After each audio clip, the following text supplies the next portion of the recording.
Okay, but we started talking about the melting pot. Yeah. And I think that was a perfect segue into what we had originally planned to talk about, which was Will Smith. Willie Smith. And because I just finished reading his book. Big Willie Smith. Big Will. And looking at his family and extended family, it's a big old melting pot. So does the book get into his kids and stuff like that? He talks about his kids. Okay. He talks about them, in a very kind of roundabout way, about the experiences that they've given him, responses that they've had to things that he's done, said, so forth. Doesn't get into their psychology, which is okay because he got enough of his own going on. I was telling you, within the first chapter of the book, I said, oh yeah, I know why he slapped Chris Rock now. And why? He says it in his book, and I wish I could pull it up. I'll pull it up for you. But he says it in his book about this unwavering and unquenchable fear that he had of not pleasing the women in his life, which goes back to his childhood and the abuse that his mom suffered at the hands of his dad. Wow. And how somehow he internalized that as him not protecting her. Does he still have a relationship with his father? His father died.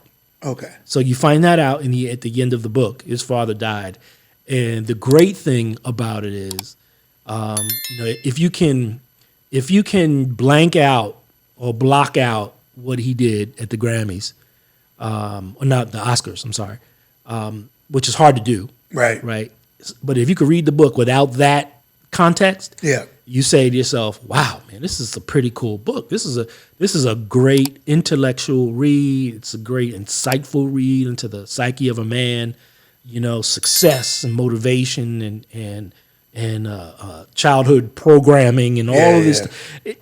But, you ultimately can't get out of the context of what he did at the Oscars. But at the end of the book, his dad dies, and he does reconcile with his dad, which was a great part. That was my next question. Yeah, which was a great part of the book. He talks about, the smile, and how, as a child, when you get, quote unquote, the smile, that you've done okay.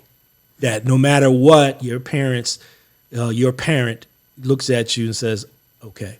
The smile from his dad. The smile from his dad. Okay. Right. So, his dad was diagnosed with something, and he gave him, 6 weeks to live. He ended up living like 7 or 8 months or something like that. And then when he last saw him, he kissed him on his head, and his dad kind of gave him the smile. Wow. So he talks about the smile. So very insightful book. Wow. But completely exposes this whole idea of absentee fatherhood. Now, understanding absentee fatherhood can be a couple of things. It doesn't just mean physically being absent. Yeah. Right? It can mean spiritually being absent, right. It can mean emotionally being absent. Right. In his scenario, I see it more emotionally absent in terms of what he wanted. As an adult, you look back and you say, man, I really did need some of that. Or like I do a lot of times. Yeah. Man, I sound like my dad. Right. And so you realize as an adult, but as a child, you don't get what you wanted. And so, you feel unloved, you feel unwanted, you feel that you have to do more for approval and things like that. And in his case, watching some of the abuse take place, he felt like he failed the women in his life. And in that moment, right, and I know this is a few months in arrears, so to speak, because it happened, but in that moment, you see literally this out-of-body experience happening with him where all of the trauma of not protecting his mom, his grandmom, the women in his life, his first marriage dissolving, the issues he's having with Jada, you see all of that bubble up, come to a head, right?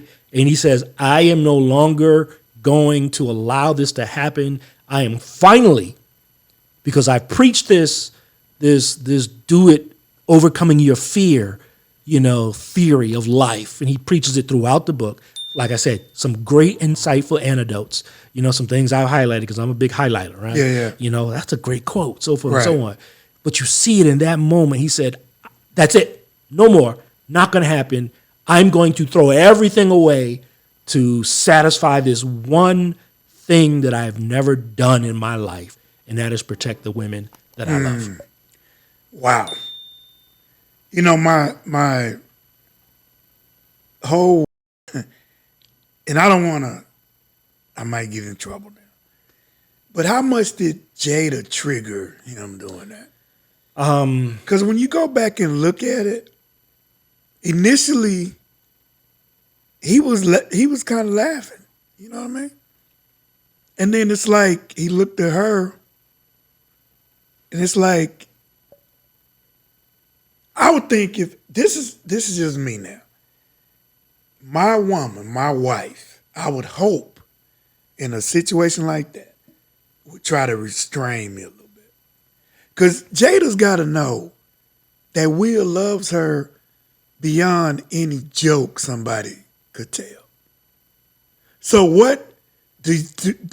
why would she allow him to risk a lot for something that after he did it, what changed? Nothing changed. Well, a lot changed for him. But I'm saying, for the dynamics of her life or whatever, nothing changed. Because it was a joke. But nothing. That was evident in her. I don't know. Was it an apology or whatever she did? I kind of heard something that wasn't quite an apology. It was more of. It was one of the more statement, robotic, yeah, unemotional, detached, yeah, kind of monotone. It's like the what is it, like the Charlie Brown teacher? Yeah. Wah, wah, wah, wah, Yeah. wah, wah, wah. I mean, after a few minutes, it was like that's all I heard. It was like wah wah wah because it was just so disingenuous. My opinion. Yeah, I'm with you. Right, and that does tend to be a lot of the opinions out there. What's her name? Garcelle Beauvais was. What did she say about it? Oh, she was broken up because I guess they're friends, and she was talking about how not Garcelle Beauvais, Vivica Fox. Vivica Fox was. Oh my God! What's wrong with Vivica? Leave Vivica alone. Ain't nothing wrong. I was watching now. I'm holding out hope for Vivica between Haley and Rihanna and Nia Long. Now, I mean, Vivica's my last hope. Right now, I'm hitting the bumps on the side of the freeway when you go over a little bit. When you doze off. She was a little broken up, trying not to dog her friend out about this canned statement. It was just so, I don't know, disingenuous and insincere. But like I mentioned, what is her backstory? Who, Jada? What is her? Will laid it all out apparently in his book. What is her issues, man? There's some there. The whole Tupac thing. Well, I mean, she wanted a bad boy. But then why she wanted the money of a good guy, but she wanted a bad boy.